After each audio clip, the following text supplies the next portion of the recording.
Listen, so what? They were doing corporate espionage. Big deal. Did you ever read Paul Graham's article? It says do things that don't scale. They were just doing a couple things that didn't scale. So be it. The only job that's going to be left after I deploy all the capital in my fund is my job. I couldn't stop laughing this morning. I was dying. I was like, how tone deaf are you when you make that statement? Be like, yeah, I just think like the only thing you couldn't possibly replace is me, but everyone else you can replace, and I'll fund them. I mean, it's basically just 20 guys in a room with unlimited amounts of money and no pressure to generate revenue. But my favorite thing about it is they just called their app safe. So they're like, all right, so we're going to build an AI model that replaces human intelligence and smarter than any human. Everyone's like, oh, it's Terminator 2. This is going to kill all of us. And they're like, people are going to think that. So let's just call it safe. Super intelligent. That's product market fit. Product market fit. Product market fit. I called it the product market fit question. Product market fit. Product market fit. Product market fit. Product market fit. I mean, the name of the show is Product Market Fit. Do you think the Product Market Fit show has product market fit? Because if you do, then there's something you just have to do. You have to take out your phone. You have to leave the show 5 stars. It lets us reach more founders and it lets us get better guests. Thank you. Jack, welcome to the show. Thanks for having me back. I'm honestly surprised you decided to do this, but here I am. Let's do it. Back by popular demand, man. There are a few people that thought that April Fool's episode was real, or at least some they wrote like, man, I was getting so pissed, and then I realized it was actually a joke. So, but overall, it was well received, and so we brought you back to the show, man. Well, thanks for having me. Let's get into things, because a lot has happened in the past month. Dude, it's actually, so I've thought about doing some news-related stuff for a long time, but never really knew the angle. And, then I started seeing your post on it, and I figured, you know what, that's the angle.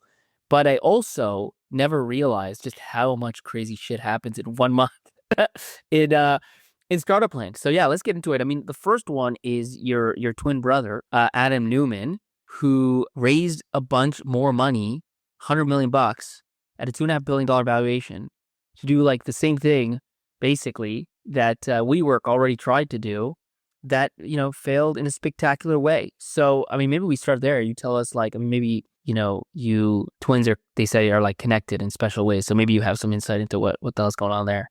Well, I mean, this is obvious to me. And I wrote about this a little earlier in the week, but the reality is everyone makes the argument that like, oh, A16Z should have just given like the $300 million they invested into Adam's new company to like 300 underprivileged entrepreneurs. But I think that's very short-sighted. What A16Z and all these other investors, at the end of the day, Adam Neumann is like the bad boy that your sister dates, okay? We all like to pretend that we don't understand why she's going out with him. He lives in a van. He thinks he's Kurt Cobain. He's 38 and hasn't held down a job in 10 years, but he's exciting. She could go with the nice guy who has a sales rep, makes good money, will treat her well, but he's boring. VCs are the same way. They don't want just some like, guy who promises they're going to make reasonable returns, who's honest and safe. Adam Neumann's like the exciting investment. When you give him money, he's going to do the wildest shit possible. His company's probably going to explode at some point, but he's going to get mega viral, push marketing for your company. Like A16Z became like famous and viral because of giving him money. So I just think, honestly, at the end of the day, like they like crazy people. And they're going to continue giving money to crazy people, despite all of these young, like, or less, privileged founders yapping about it. Like, at the end of the day, they don't really care. You think there's a world where this actually works out? Like, I get that. But then part of me, I'm like, man, like these A16 guys, like, they're pretty good. They're pretty good at what they do. So I'm kind of like, I don't know, man. It's just, I'm two ways about it. One is it's like really what he's doing is, as far as I can understand, the exact same thing as WeWork, but instead of for like businesses, it's for residential. But then the other side is like, what am I not seeing? Did this guy figure some things out? Did he learn from his WeWork experience? But I have seen in other, I don't want to, name drop people, but I can tell you, like, there's other situations where founders have made the exact same mistake multiple times. So that is possible. I don't know. I don't know how to make sense of this one. Dude, I just think that like, he's just doing like what BlackRock's doing. He's buying them a bunch of residential properties. He's going to rent them to people who are too broke and too indebted to be able to afford to buy homes on their own. So like this may actually be a totally fine play. If he just owns a bunch of property, becomes a landlord and property manager, that's like the oldest business in the book. Before he just became a commercial property manager and no one's going to offices anymore. So that was kind of a dog shit idea. But like everyone still needs a home to live in. They just can't afford to buy one. So they're just going to rent one from Adam Neumann. Like it's just it's literally just a property management company, which is not a bad business. It's just not like a tech company. But he is, I'll give him this. He's like the ultimate storyteller. At least from what I can. I mean, like think about WeWork, man. Like WeWork, like you said. I mean, it was actually COVID aside, and nobody predicted COVID, but it was a pretty solid business. I remember I rented a WeWork. That place was packed. Like I'm like, the margins have to make sense because you're just packing a bunch of people in a space and making them pay a lot of money. But this guy, he had like community adjusted EBITDA. I mean, he was building a community. He was building something much bigger that turned out to not be bigger at all. It was really just space. But I mean, that's probably his number one trait. This guy just a really good storyteller. Yeah, dude, he's electric. Everyone drinks the Kool-Aid. I remember back at like whatever 5-10 years ago. It must be more like 10 years ago now, like the amount of nerds I knew in the tech space who collected like WeWork office stickers. Like I've been to the one in Bangkok and the one in Malaysia or whatever. And then those same people 5 years later, when WeWork went in the bank, were like, this is a terrible business. I'm like, what are you saying, brother? You are literally the most avid WeWork fan in the world. And like they were always buying Herman Miller chairs and couches for like $50,000.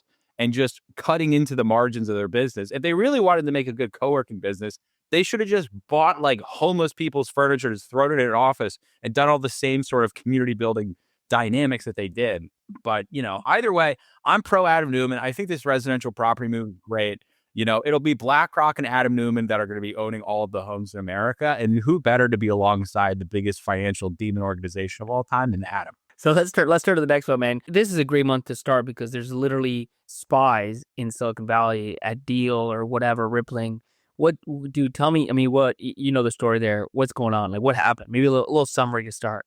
Well, this is awesome. So the two most boring companies of all time, which are Deel and Rippling, which are just HR contract software companies. So if you want to hire someone, what even is like Deel is like the fastest growing company ever or whatever. Like it's up there and like it just helps you hire people abroad. Like that's as good as I could understand it. Yeah, it's just like if you wanted to set up a company, I used things like Deel and Rippling before. I used Gusto, which is a similar business model.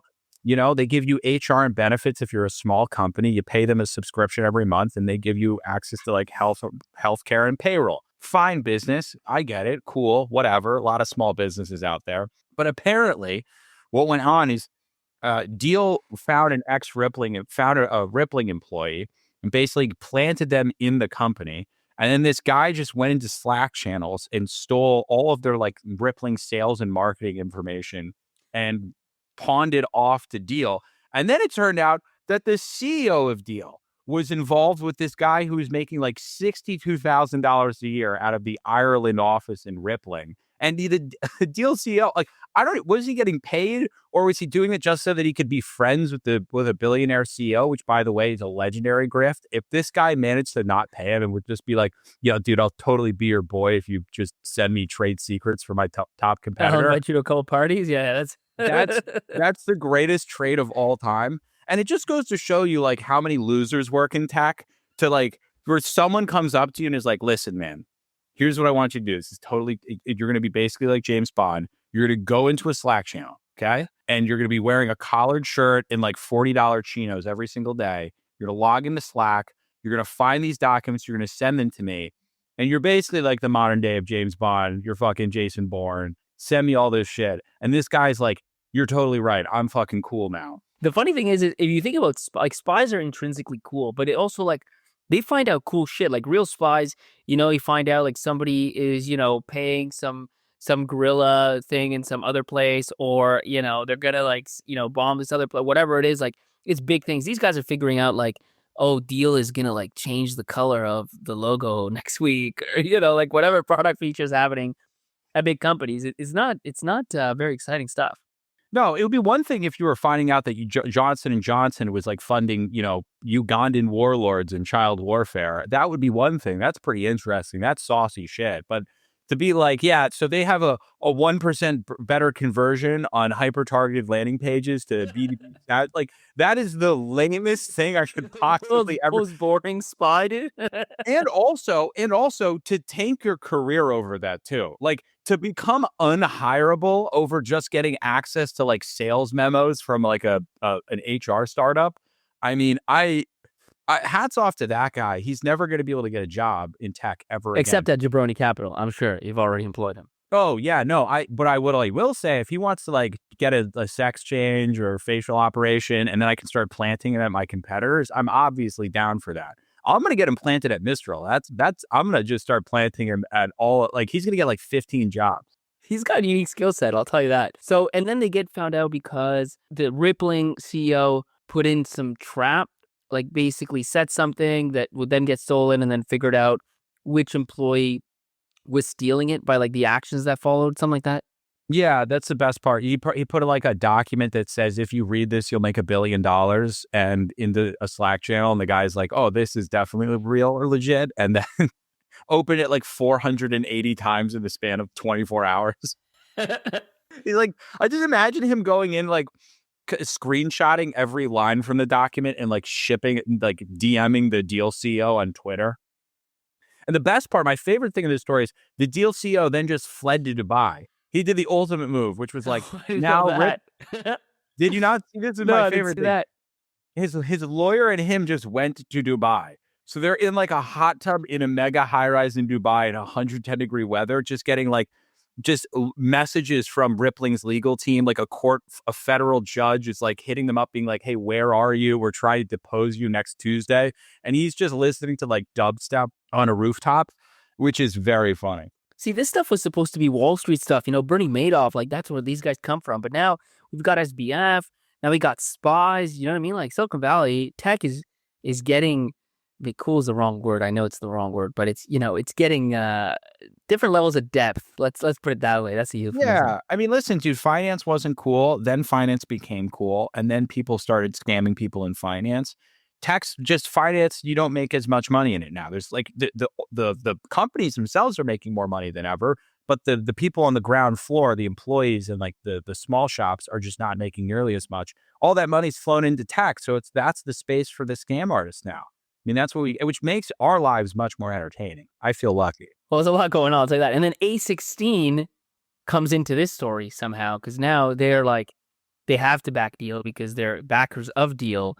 And so they've gotten somehow, you know, they're on the side of the spy, which is a weird place for A16 to find themselves. Yeah. You're like, listen, so what? They were doing corporate espionage. Big deal. Did you ever read Paul Graham's article? It says, do things that don't scale. They were just doing a couple things that didn't scale. So be it. All right. Let's move on to the next one. 11X. See, another, like, this is what I'm saying. Like, there's a lot of fraud going on, or whatever you want to call it, scamming going on, right? You've got people would say Adam Neumann was a bit of a scam artist in WeWork. That's up for debate. Certainly, people are now saying there's a scam going on with the spy at Deel. And then there's this whole 11X thing going on. 11X, super hot company, raised a bunch of money really quick, grew really fast, but maybe it was all fake. Like, what's going on there? A16 and Benchmark back, by the way. So A16 is in a lot of places. Bro, they couldn't possibly be doing anything wrong. A16Z gave them money. My favorite thing about this story, so TechCrunch puts out the article and says, hey, 11X has been lying about their customer growth. This hyper-fast growth AI company doesn't have the numbers that they say they do. But then the best part is that both, I think, Ben Horowitz and the CEO of 11X immediately came out the next day and was like, this article's a flat out lie. But the fun thing about this, and at first I was like, I don't know what to believe.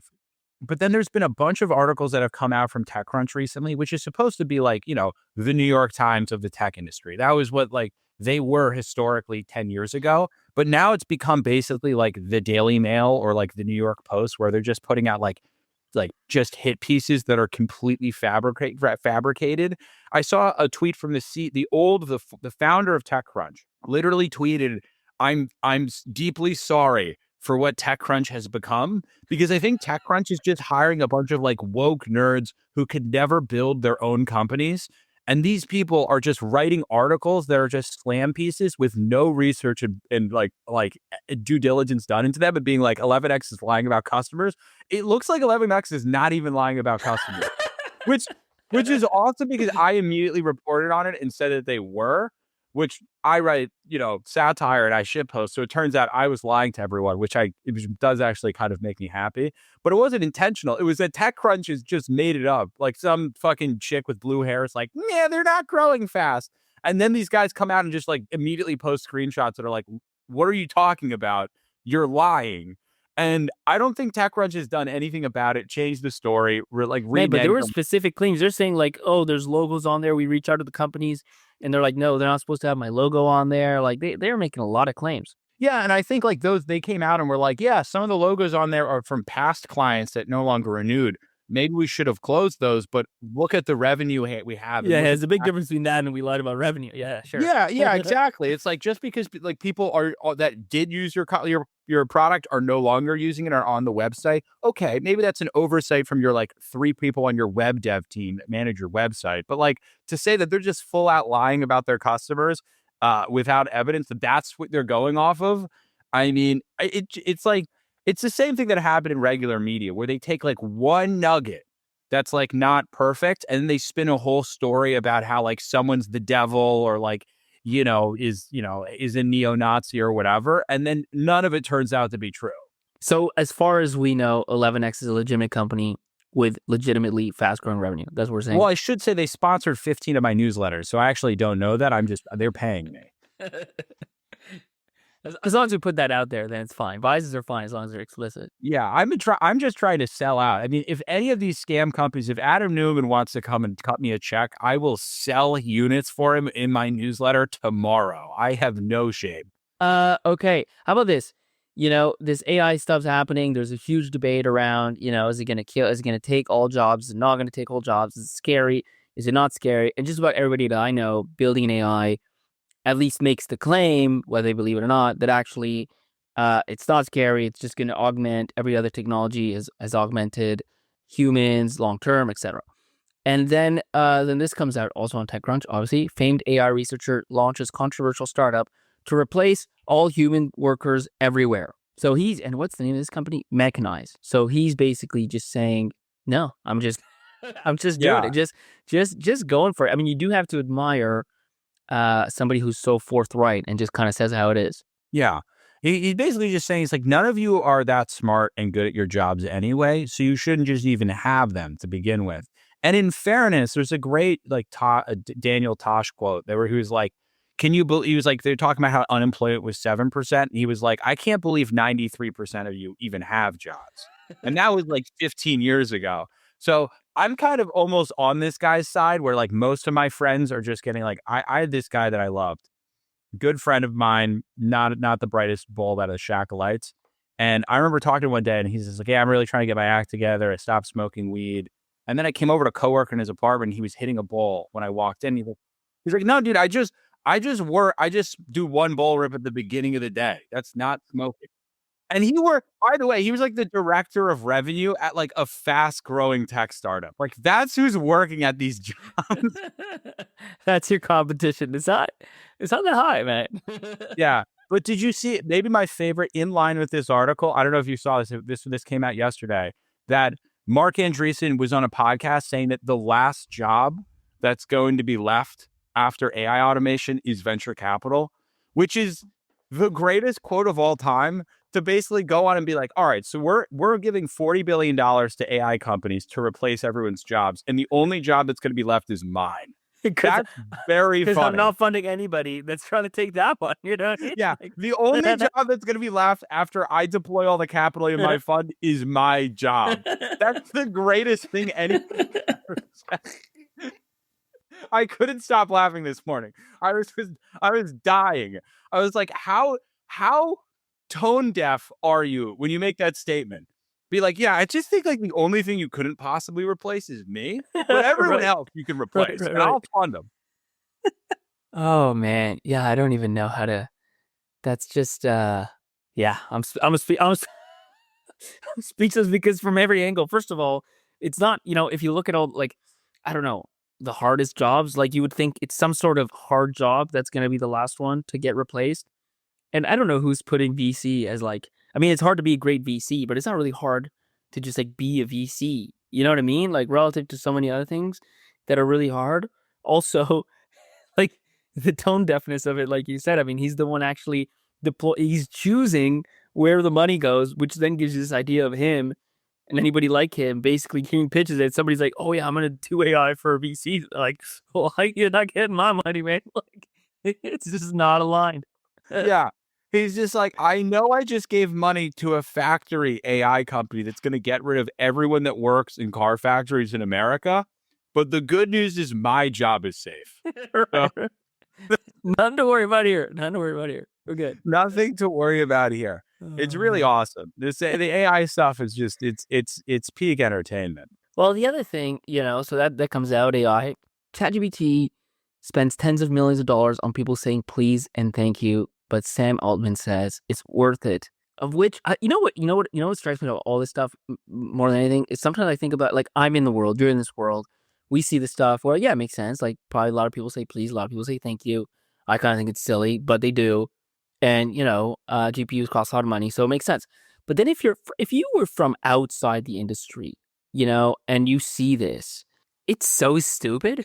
You know what I mean? Like, it's just, how do you even make sense of this? You're like, give me tens of millions of dollars. You know what I mean? Like, it's just, come on, guys. Yeah.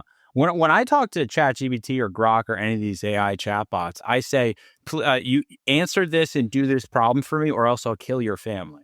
That's I don't say please or thank you. Stick works better than carrot. I think that's proven. You better be feared than loved. Like, that's just Machiavellian stuff. 101. I rule ChatGPT with an iron fist because I've made the concession that it will dominate me in the future, that it will have control over my life. So for the few years that I can shit talk with ChatGPT and I'm in control, I'm going to be the domineering, I'm going to be a dictator to that software. 100%.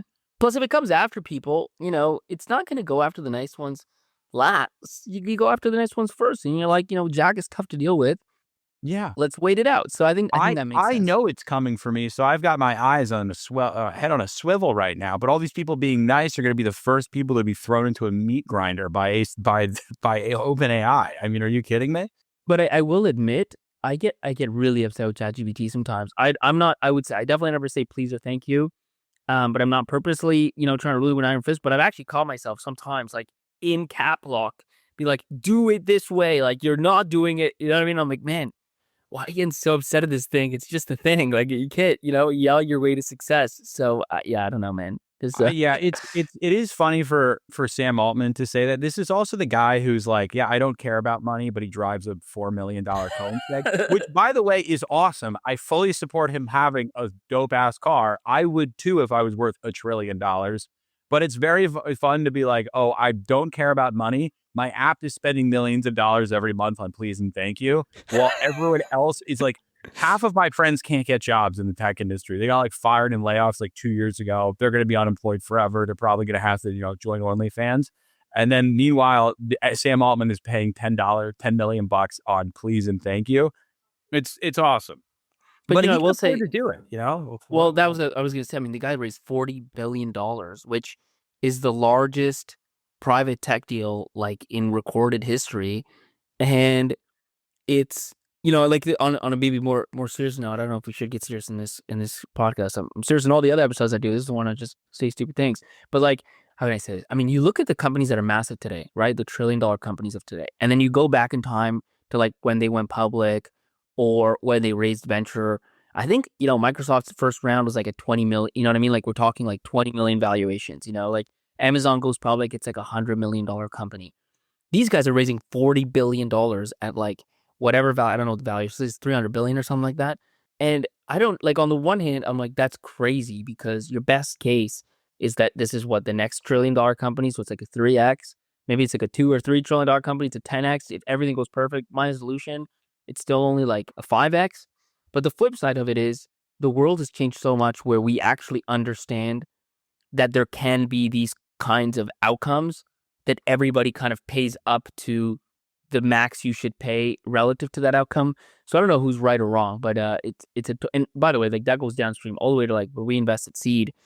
The valuations of today versus 10 years when I was raising versus 20 years ago.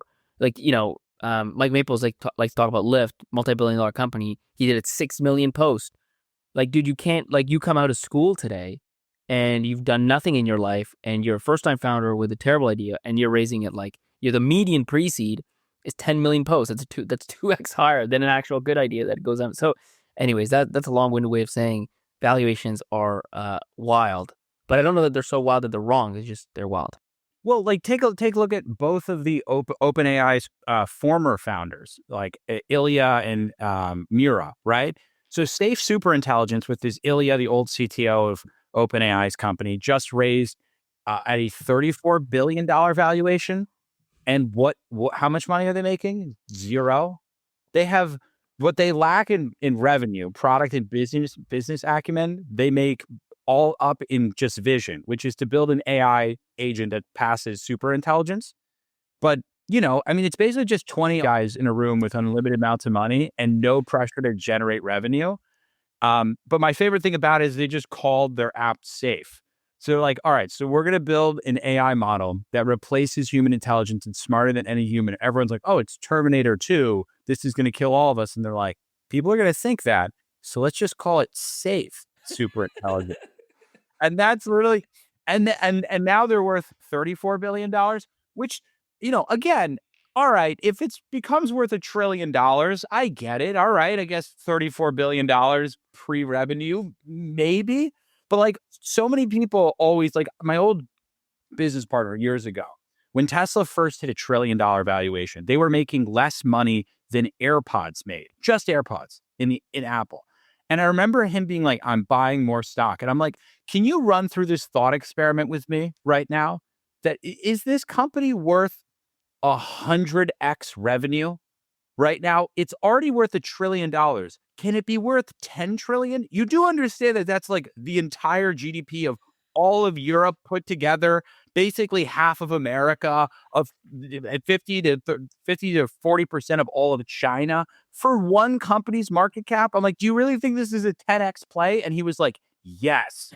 That's what we're dealing with right now. People being like, I know $34 billion seems like a lot of money, but what if this company is worth $80 trillion one day? I'm like, it's tough when it's just unlimited. $34 billion with $0. If they make $100 million a year, then it is, I guess, worth $90 trillion. Sure, it's as much as all of the real estate in America. But think about how much that has changed in all that. Like Instagram gets bought for $1 billion in 2012, so just over 10 years ago. And it was a huge deal because it was like, dude, like this app has no revenue, it's got 11 employees, a year and a half old, $1 billion. Wild. WhatsApp gets bought for $19 billion. That's like out of this world. People can't believe it. Now, this stuff's happening. Like fundraisers at that level are happening like all the time. And, I don't know. I mean, on the one hand, yeah, there's a huge tailwind with AI. I think there's also recognition of people have never been valued as highly. You know what I mean? Like it used to be you needed something more than just people to get that kind of valuation, crazy user growth, revenue, whatever. Now it's just like, dude, I'm one of the founders of OpenAI. Like, oh, boom, here's a Billy. Like, why not? Right? I don't know. Yeah, and Mira, the other co-founder of OpenAI, is raising a $2 billion seed round at a $10 billion valuation. She's not offering, the rules of the engagement are that she has more board votes than everyone combined on the board plus one. So they're going to give her $2 billion. And this is a quote from TechCrunch. Her company, Thinking Machines Lab, only recently emerged from stealth and has no product or revenue to speak of. What it does have is dozens of high-profile AI researchers in its ranks. This is what I'm saying. Like the world has changed, but then here's the flip side. The flip side is you look at OpenAI itself, you look at the beginning of it, and it was equally insane. And yet those people are up 50, 100x. So now everybody's thinking, but it wasn't 10 billion posts. Maybe it was like 1 billion posts or whatever. Those early rounds were pretty nuts though. So again, like who am I to say? I'm not A16Z. I don't have Spies. I don't know. Yeah, I don't know. I mean, this it doesn't make any sense. Just quite frankly, I'm like more and more convinced that we're just going to go into like a Great Depression. The dollar is going to be slashed to a tenth of what it's worth. Like we're just like money doesn't make any sense anymore. everything in New York is worth like every apartment's $1 million, and you live in a dog shit apartment with like 400 square feet. AI companies that don't make any money are worth $40 billion. I mean, it's just none of this money thing really makes sense anymore. And I think I'm just going to buy gold bars and move into the woods and buy a bunch of guns, because it seems like this shit's just going to come crumbling down. This just smells like bad news. Well, to kind of make maybe a great segue for the next piece, which is timely if things are about to fall apart, which is this Klarna DoorDash partnership, where now if you want to buy a meal, $20, $30, $40 meal, you don't need to have the money anymore. You don't need to have the money to buy anything. You don't need to have the money to take a ride somewhere or to pay for groceries, because Klarna will let you split it up into flexible monthly payments. Dude, this is the darkest timeline ever. I wrote probably my favorite article about this that I've ever written, the detailing like what happened with what's going on. Walk us through it. But basically, so I mean, the reality is just consumer debt has gotten so out of control that it doesn't even make sense, right? Like if you look back at like the 1940s, the only thing you could get a loan for was a house, because your friend got blown up in Iwo Jima and the American government felt bad for you. So they're like, okay, here's $3,000. You can buy a home in Michigan. And the house literally was $3,000. If you wanted to buy something that was worth $50, you had to ask yourself, do I have $50? If the answer is you have $49, you just couldn't buy anything. But since then, like in the 50s and the 70s, we started introducing like car loans, credit cards. And then by like the 80s and 90s, it was just fully expected that everyone was in crippling debt. You have to take on crippling debt to go to college. You have to take on crippling debt to buy a car. You have to take on crippling debt now to like travel to France. No one I know can afford to go to Europe, but everyone's been 15 times. And then they're complaining like, I don't have any money. It's like, well, yeah, I just saw your photos of you in Fiji. You make $42,000 a year. Fiji is pretty fucking expensive. How did you afford that? And then on top of that, you look at them and they're like wearing a Gucci tracksuit, and like they order from DoorDash every single day. And I'm like, you literally cannot afford to do that. Even people making $150,000 a year should not be ordering DoorDash every day. That just is financially a really bad idea, unless you live in like Iowa where rent's like $400. But if you live By the in way, New we're York sponsored City, by DoorDash, so just watch what you say. I'm sponsored by DoorDash too. This, by the way, I'm getting to that. This is a DoorDash sponsorship. I'm fully on board. But like what literally happened is, I think everything really started to blow up during like the bling rap era, because like it started to come out that like everyone was a model. Everyone was wearing fucking a $50,000 watch and $20,000 worth of chains and wearing a Gucci tracksuit. And everyone looked up to these like rappers and models and celebrities as role models. And they're like, I want to live like them too. Previously, you couldn't buy any of that shit. But then credit card companies and banks started loaning people for consumer debt on things that they literally don't need. Not a house, not a car, bullshit. Watches, fucking expensive couches and stuff. And now everyone's sitting around being like, man, why don't I have any money? And it's like, well, you went to Wesleyan, took out $250,000 in loans to go to Wesleyan. You got a degree in fucking whatever, like human resources. You work at some company making $58,000 a year. You have a $40,000 wardrobe, and your apartment in New York City is at minimum $4,000 a month. And on top of that, in the split second that you almost notice that your life is indebted and that you fucked up, Katy Perry comes out with a new song, goes to space. Lizzo starts talking shit about someone. You forget that you're in debt. And then in that split second, right after, you decide, man, I feel kind of bad about myself. You know what I should do? DoorDash Ben & Jerry's. But your credit card declines and you go, shit, I can't afford Ben & Jerry's on DoorDash. But that's where Klarna comes in. Now you can finance the Ben & Jerry's over 15 payments, and you can't afford to get it.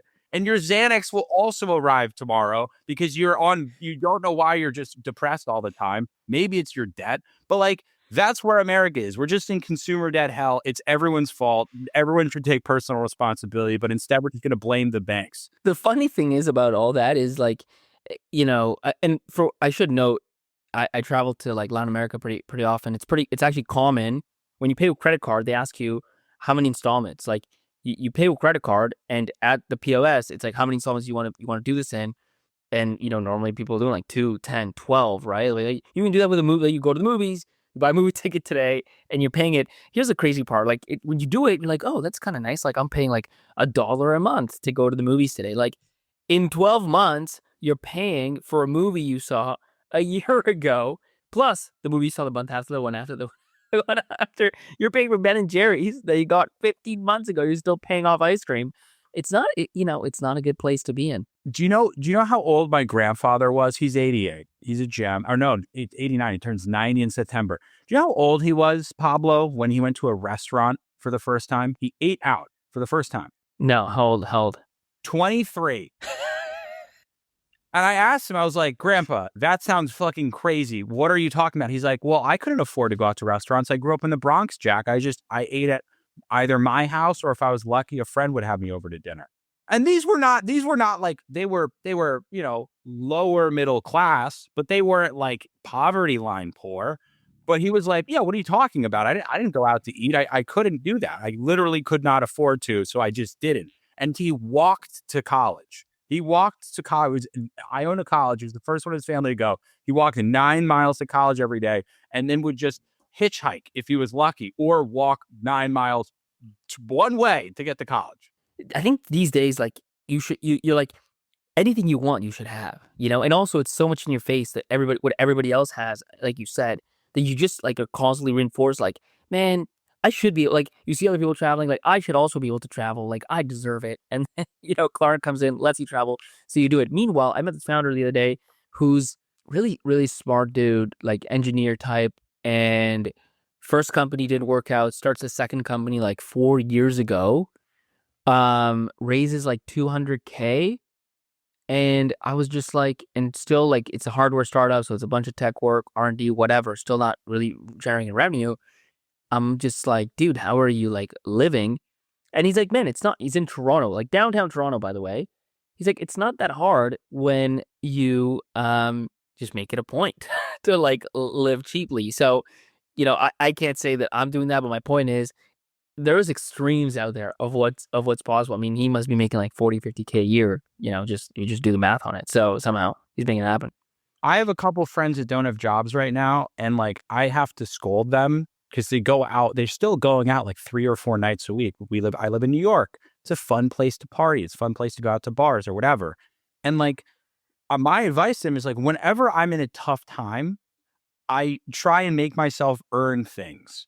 Like, I go out way less. If I go out, it's because I did something that I felt like I deserved to treat myself. But like, I have to live that way. Otherwise, I'll just literally dress like a rapper, party like I'm 50 Cent, and like go absolutely out of my mind and just spend like a complete maniac. But like, this whole idea that you deserve things when you have done nothing to actually earn it is really unhealthy. And it's a slippery slope because everyone's doing it. And most of my friends just assume people are richer than they are. And it's just like, growing up, my dad would like, well, I lived in a pretty affluent area, and he would point out, he's like, see them? I'm like, they have a nice house. I'm like, yeah, Dad, that's a really nice house. He's like, we make way more money than them. All right. They live in a $6 million house. They've got 4 cars. One of them drives a Porsche. He's like, they make half of what we make with a 6 times more expensive house because it's just all debt. They're in crippling debt, Jack. And he would be like, live beneath your means. Yes. Don't get into debt. And it scared the shit out of me. And then I realized just growing up that like all of my friends, for the most part, not all of them, but a lot of people I know are just in debt. They look like they're way richer than they are, but they're just broke as shit. And it's scary because you have no idea. From the outside, everyone seems like they have it figured out, and almost no one has anything figured out. Perfect. Well, let's stop there. I think in conclusion, what we learned this month is, if you're struggling, if you're feeling like you need to use Klarna to buy Ben & Jerry's ice cream, the best thing you can do is go work at A16Z, become a VC, because that's the final thing that's going to be extinct. And if you can't do that, Deel's hiring Spies because theirs just quit. So that's another option for everybody to double your income. Beautiful takeaway. Well said, Pablo. You remember like the first person who told you about Bitcoin, the first person who told you about Uber? You want to be that person because being first is cool. So be a cool person and tell your founder friends.